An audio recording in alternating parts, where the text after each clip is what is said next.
So it's a great pleasure to be here in this session. Really, I feel honoured to have been invited. I've spent a day and a half in awe at the presentations we've had and feel completely inadequate to be stood up here giving this talk. I'm going to try and do two things with this session, or we want to achieve two things. First of all, is I want to give you a little bit more information about the more recent history. It's been fantastic. We've heard loads about the I don't want to say long past, but the startings of Loughborough, where history began. I want to tell you a little bit more about the recent past and also what's going on currently. I also want to convince you that you are all nutritionists. Okay? So, when you get a hammer, everything looks like a nail. Nutritionist, so everything looks like a nutrient. Okay? And when I see the great work that goes on with exercise science, movement science, physical activity, sport, whatever it is, what I see is one side of a coin, with the other side is nutrition. Okay? You can't have one side without the other. You can't have money coming into your bank without money going out of your bank. So if you're doing exercise, sport, physical activity, any of that stuff, please start thinking about nutrition. I'm going to try and convince you that some of you are already doing that. I'll introduce the speakers as we go. We've got three excellent speakers and me, so apologies for the start. So history here, and I said to Wendy just a minute ago that I need to redraw this, having seen her slides. So apologies for all the errors that I will have made. This is my naive view. So Clyde, I see as the first nutritionist at Loughborough. I showed these slides to Clyde, and Clyde said, "No, that's not true." Steve arrived a few months before me, so he's the first. I think now we need Wendy on there as well, so apologies, Wendy. I see Clyde's work as fundamentally being nutritional physiology. Okay, he's talked in this physiology session, but for me, it's all about nutrition. Okay, we've talked about glycogen, he's talked about substrate use. Fantastic work that Mary's done looking at high intensity exercise and the compounds that are used there. Those have informed nutritional supplementation and nutritional kind of recommendations. But I think Clyde's work has really been energy use and supply, is how I would describe it. Fantastic picture of Clyde here.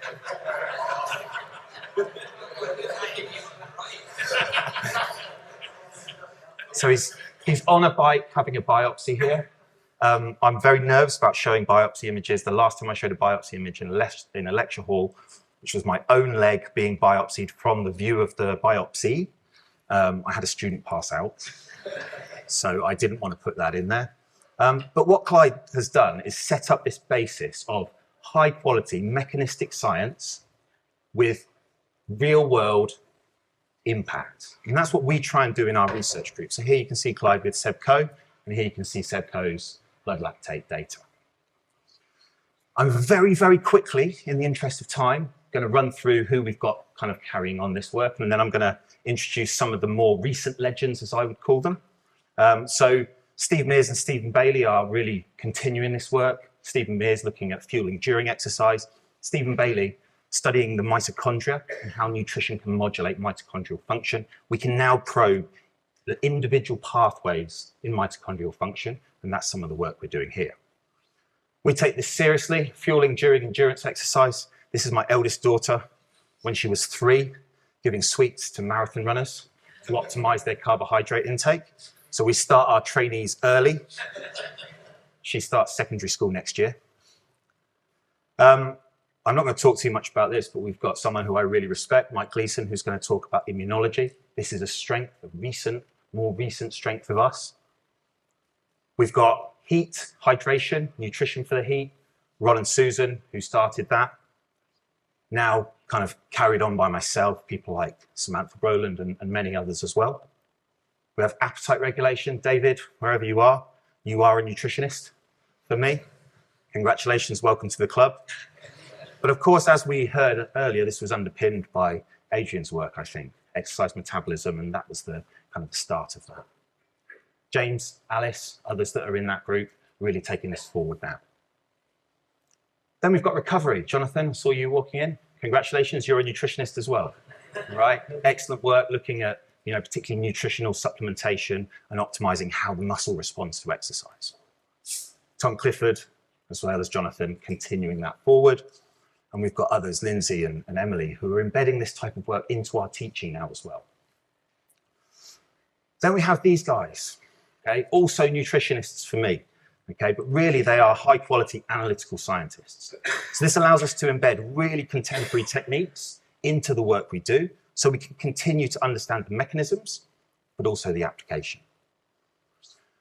Human sciences and sport and exercise sciences merged to 2009, I think, and that brought in two other big influences on nutrition.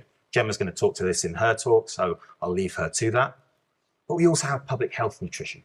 I'm probably wrong here, but I think Noel might have been the first one to bring this to Loughborough. We've got a whole host of individuals here. So that's me. That's an overview of the nutrition work that we do here. Lauren, I think we need nutrition in the school name going forward. I think I've made a strong case for that, and I'm going to leave these three to tell you a little bit about their work. First of all, I'd like to introduce Mike Gleeson, Professor Mike Gleeson. Mike was actually my external examiner for my PhD. That examination actually, and I haven't ever said this to Mike, but really made me want to pursue a career in academia. So I thank you for that. I thank you for the time you put in. I was very generous. So Mike, over to you. Thank you. Well, good morning, everyone. This is kind of an overview to try and cover 17 years or so of exercise immunology research at Loughborough. It began when Letty Bishop was appointed from the University of Birmingham, where she'd just done her PhD with me. I joined a couple of years later, and we set up the Exercise Immunology Research Group. So myself, Letty, Gary Walker, who's now Director of Performance at Brighton and Hove Albion in the English Premier League, and Glenn Davidson, who's kindly joined us today, driven all the way up from Kent, starting 5 a.m. this morning. Thank you, welcome. And yeah, that was the initial group. And essentially our research centred around what we see here. What causes lowered immunity in athletes? And that lowered immunity of course, can increase their susceptibility to picking up infections. And of course, no athlete wants to get an infection because they'll end up missing training or they'll underperform in competition.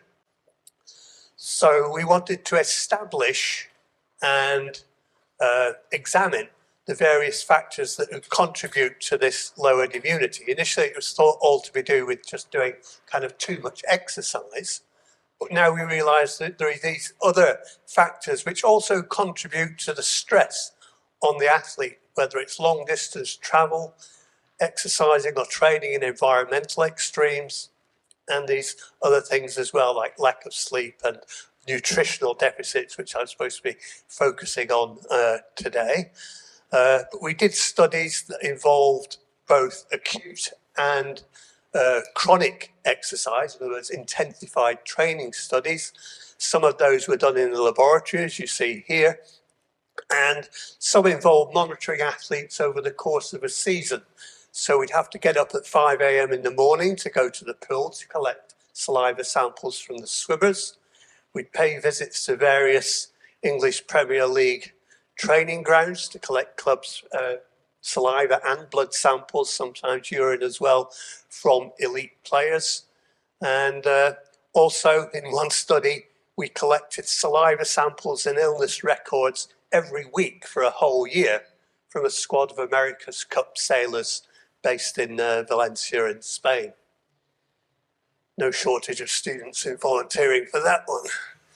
And on the nutrition side, we examined interventions during exercise, glutamine and carbohydrate, and also caffeine intake during exercise, and how that impacted on the stress response to exercise and the impact on immunity. And also some longer term studies, chronic studies, some lasting sort of 4 or 5 months, where we fed or supplemented the diet of athletes. And these were large student cohorts of athletes with vitamin C, vitamin D, or probiotics, all separate studies. And there we were looking at not only how that changed immune parameters in the individuals, but also how it affected their illness rates compared to a placebo supplementation in each of those studies. And generally the results informed strategies that we could give to athletes to reduce their risks of infection. And you may recognise these some nowadays from all the advice that was dished out to the general public by the government and the health officers on how to avoid or limit your risk of severe illness during COVID. Okay, so coming back to this, these guidelines, if you like, these were incorporated into various consensus statements from the BASES, ECSS, ACSM, IOC, and our own international society, the International Society of Exercise and Immunology. And for a time, I was the president of that society, and we hosted a meeting which actually took place in Oxford rather than Loughborough. It's a nicer place to be, really, if I can say that to the audience. But a little bit more history to see and things like that, you understand. So a lot of publications came out of it, and even a couple of textbooks that we wrote together, and also chapters incorporated related to immune function and exercise and the effects of nutrition in the nutrition textbooks as well. And alongside those studies, we were also able to do some research in nutrition and exercise performance. And one of those, this one here, included the first study, I believe anyway, that measured cognitive function of athletes actually during exercise rather than just before and afterwards. And that was investigating the effect of caffeine and carbohydrate combined on cognitive performance, brain performance during exercise, and not surprisingly, improvements were seen. I retired in 2017, I think it was, but I've still contributed to a few papers, a few reviews, expert consensus reviews and educational reviews in recent years. And the last couple in 2025 and a couple of months ago, that one came out, essentially developing these strategic nutrition frameworks, 4 R's of recovery nutrition, the 4 P's of performance nutrition, to make it easy for support staff and students to actually remember these things. And those are designed to optimise recovery from exercise and optimise performance in competition. So with that, and as well, a little bit of time, extra time to just write a few books based on sort of healthy lifestyle advice, eat, move, sleep, repeat, so bringing in nutrition, exercise and sleep quality, which nobody's really mentioned so far, a dieting book, and of eating type 2 diabetes after I got diagnosed with it, and now got rid of it. So there you go, it works. And a book on nutrition in football, actually based on the UEFA paper, but also actually written for players, so they can get the knowledge from the science, but understand it in language that they can understand too. And the 4th edition of Sport Nutrition, 5th edition is out in 2 years' time. So start saving up. I'll hand over now to Lewis. Thank you for your time. Thank you. So next, I'm going to welcome Gemma Witcomb. So Gemma's been invited onto this panel for her expertise in eating behaviour and her involvement in key aspects of our psychology of eating over the years at Loughborough. So yeah, thank you, Gemma. Okay, so I'm a psychologist, not a nutritionist, but Lewis and I have supervised some PhD projects together, because if we're thinking about nutrition and food, then ultimately there's got to be a person eating that food or not eating that food. So the psychology of eating behaviour, the kind of human aspect of food choice and consumption, is a field that has grown at Loughborough and that we are quite well known for now, if I can say that. I think really the journey begins in 1999 when Professor Jeff Brunstrom, he's now at Bristol, came to Loughborough. So I was in the first or second cohort of his dissertation students, I'm not quite sure, but I was his first PhD student. And a bit like Wendy, it wasn't really a choice. I was kind of strong-armed into doing a PhD. It wasn't something that I ever thought I would do. However, a great experience. And I have very fond memories of setting up what was the ingested behaviour lab with Jeff. So we would go to B&Q and buy the kitchen cupboards. We went to good old Wilco's in Loughborough Town and got all the cutlery and plates, etc., etc. Jeff also got a quite large BBSRC grant that I also worked on, looking at flavour and nutrient conditioning, and we did a lot of weird and wonderful experiments that I don't think we would get ethical clearance for now.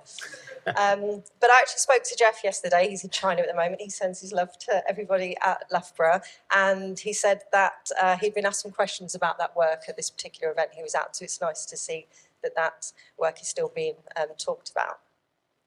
Now, Jeff left Loughborough in 2005 while I was still doing my PhD, which has nothing to do with me, supervising me. And later that year, I submitted, and then I went and moved to India for 3 years, which also is not reflection on the PhD process at Loughborough. It was a great time. But in my absence, when I was out of the country and out of academia, Loughborough popped up at Loughborough. So this was the Loughborough University Centre for Research into Eating Disorders, and this was established and led by Professor Caroline Mayer, who is on the right-hand side of the top picture there. And this centre really, as the name suggests, the focus was very much initially on clinical eating disorders.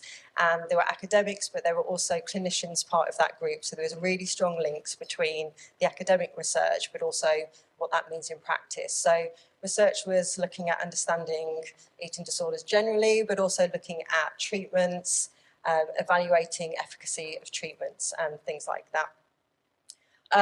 So we had the academics, the PhD students, these honorary clinicians, and it was quite a big group. So as the second picture shows, this is when the group was growing. Professor Emma Haycraft's in the top picture and the bottom picture. She is still here.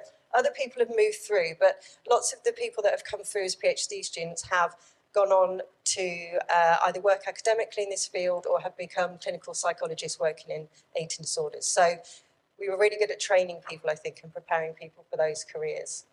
The group kind of evolved. So in 2010, the mission statement was changed a bit for a much broader focus to recognise not just eating disorders, but kind of subclinical disordered eating, so problems that people may have with eating, and also the increasing focus that we had on child feeding and infant feeding.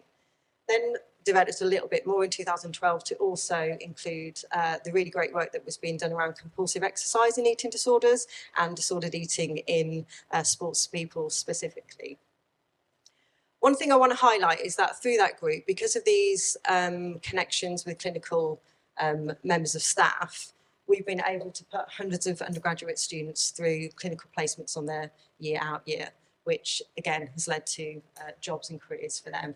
And I don't know how many PhDs have been through and finished, but we estimate it's definitely a minimum of 50.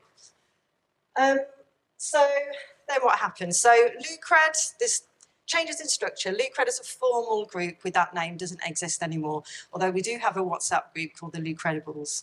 I won't go into that. But we sit under the Lifestyle for Health and Wellbeing, and again, it's a bit broader now, so it encompasses lots of facets of body image work a bit more broadly. And obviously, again, when we talk about food, what we eat, how much we're going to eat, etc., a lot of that is also driven by those internal cognitions around what we feel about our bodies. And as was mentioned yesterday, GLP-1s, etc., this is a massive part already in our body image research. So it's a bit broader, and I've just put on here a kind of range of papers from different members of staff over the years to kind of highlight some of the different things we do. So bottom left here, we've got research that leads to measures. So measures that may be used in research, but also used by clinicians when they're assessing people for eating disorders and to help them with that. Same again at the top with a compulsive exercise test, these kind of measures. So it's not just doing research and seeing what's going on, but it's making these tangible outcomes. In the middle there, some of Emma Haycraft's work with other people in the room, showing that there's global impact. So this is not just infant feeding and child feeding in the UK, but more globally. At the top, a couple of papers we did during COVID. I've just put them in there to illustrate that whilst we couldn't do our other projects and some projects got stopped, that we collaborate together as a group, which is actually quite rare for all of us to collaborate together as a group, and got a few papers out. More infant feeding papers where, again, not just looking at parents feeding their kids, but inequalities around access to food for children. And Claire Holly has done some great work with the charity sector, Marcus Rashford, people like that with the Fit and Fed Street Games. Also, a lot of my work's around lifespan. So at the moment, possibly because of my age, there's a lot around perimenopause, body image work, hormones, and generally keeping, with the times. We're doing work around artificial intelligence, AI, how that's affecting young people's feelings about their body and how they're getting information about food and eating. One thing we try to do, as I'm sure you all do, is have that impact from your research, so tangible outcomes from our research. So a couple of training courses that we have available at the moment have stemmed out of work that's come out of what we still affectionately call the Loughborough group, but as I said, it doesn't exist in that form anymore. So Caroline Plateau's does some great work around disordered eating in athletes, and you can see some of the organisations that she's worked with or that have taken up that training. And that's helping coaches to understand eating disorders, spot the signs, and support their athletes with it. Then also got some out of the Developing Veterans Resilience Programme. Jamie Barker ran that. He's not in this field, but Caroline was part of that. There's also 2 training courses on the child feeding guide. I'm just going to do a brief overview of this because I think this is a nice story of kind of like past to present, because this has spanned a number of years. So they're training courses for health professionals and for childcare professionals. And this came off the back of some work we did looking at how parents feed their children. So in 2011, this is when I came back to Loughborough. I was an RA and I was in the midst of feeding small people myself. And I wrote this paper on parental influences on child feeding. And that was part of my job, to develop a resource. And I developed an app. So the picture on the left is quite a crude wireframe of an app that I developed, and that was my what I was employed to do, come up with something. That's then what got built, i.e. my crude wireframe, which I thought would just be the example, became the actual app. So despite it being a bit ropey, it actually was used by thousands of people. We got great feedback, and it was taken up by, recommended by NHS on their parent forums, etc., etc. We got some money, we revamped it, it's a much nicer looking app, and we know that it's used all over the world. It's been translated into Hungarian, for example, in a paediatric centre, and they use it there.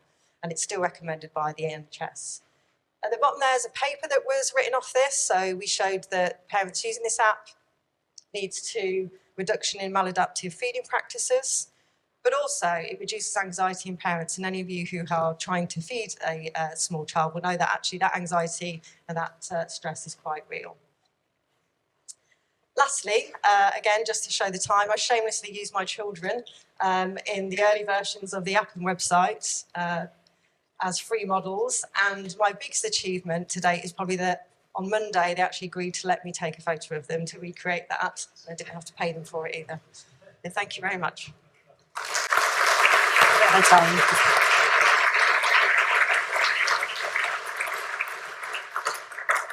You want to stick to the 5 minutes. So Faisal's just given us the 5-minute warning, although I did notice that we started at 11:38, so I think we actually have 7 minutes left. So yeah, I'm going to hand over to, I don't know why I've got this. Okay. You can hear me anyway. Thank you. Hibbah Osei-Kwasi. So Hibbah's included here because we really want to show the future of the school. Hibbah's work is in public health nutrition. As you saw from the photos I put up, we have a huge staff base in this area, and we want to showcase some of the wonderful work that's going on in that space. So thank you, Hibbah. Thank you, Louise. When I saw the caliber of speakers, from yesterday to today, I wondered how I got here, but I've decided to take it as a vote of confidence. So thank you for inviting me to be part of the panel. As we've been reflecting on nutrition, I want to place my work squarely in the future of nutrition. The space where nutrition science meets population health, culture, and inequality. Now, my starting point is that what people eat is never just an individual decision. And that's not me saying it, because there's substantial evidence to show that food practices are shaped more than, motivation, power, and will. It's more shaped by just the context that we find ourselves. The families, it's shaped by communities, it's shaped by the shops, workplaces, across migration histories.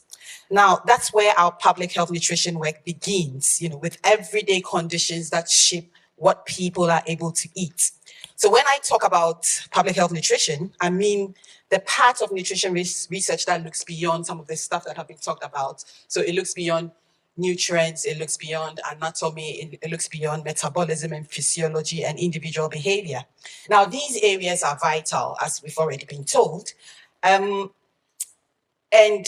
central to the strength of nutrition research in this school. But if we want to promote health at the population level, it is part of the story. We need to move beyond that.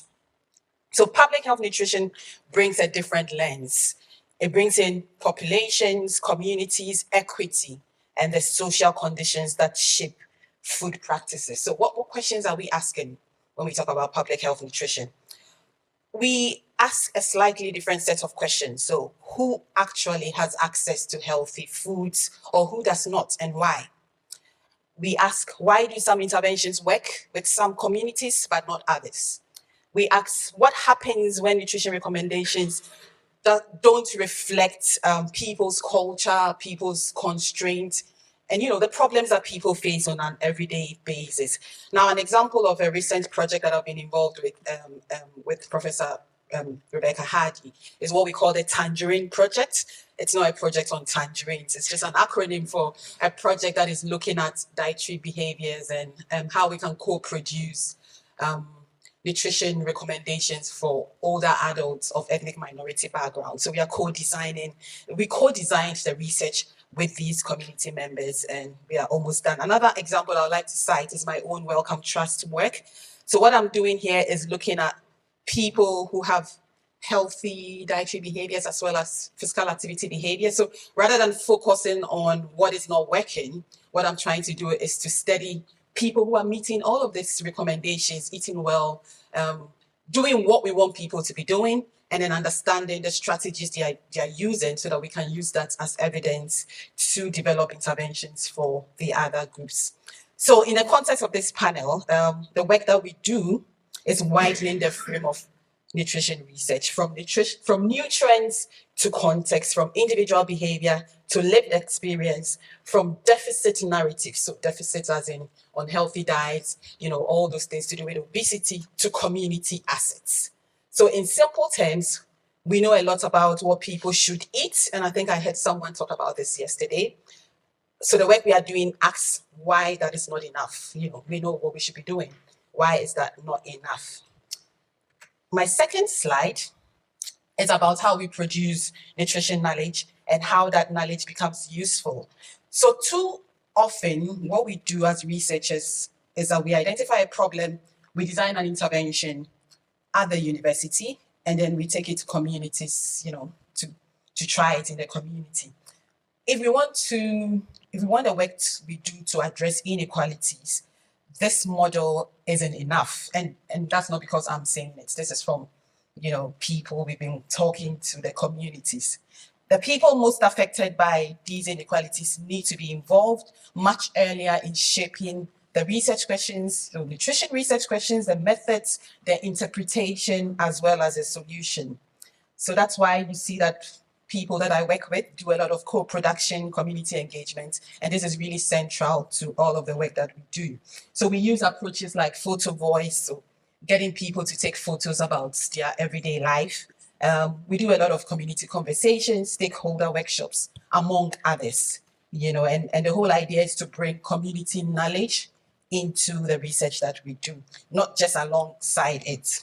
Now, these approaches help us to understand food not just as an intake, because most of the times we are measuring dietary intake. But what we are trying to do is to understand food as identity, food as memory, food as culture, food as family, food as place. We are looking beyond food just as dietary intake. And this matters for how we think about impact. So you see us do a lot of community engagement, not just because we want to do dissemination. It's a way of gathering data as well, evidence to shape the research that we are doing, to shape interventions, and to produce, guidance that people can actually use. So this connects nutrition science with lived experience, with culture, with inequality, and systems change. So it helps us not to just ask, what works or what is not working, but what works for whom, in what context, and how we make it matter beyond academic publications and papers. So if I have to leave you with one message, it is that nutrition impact doesn't happen when science speaks louder than communities. It happens when science listens, learns, and builds with the communities. Thank you.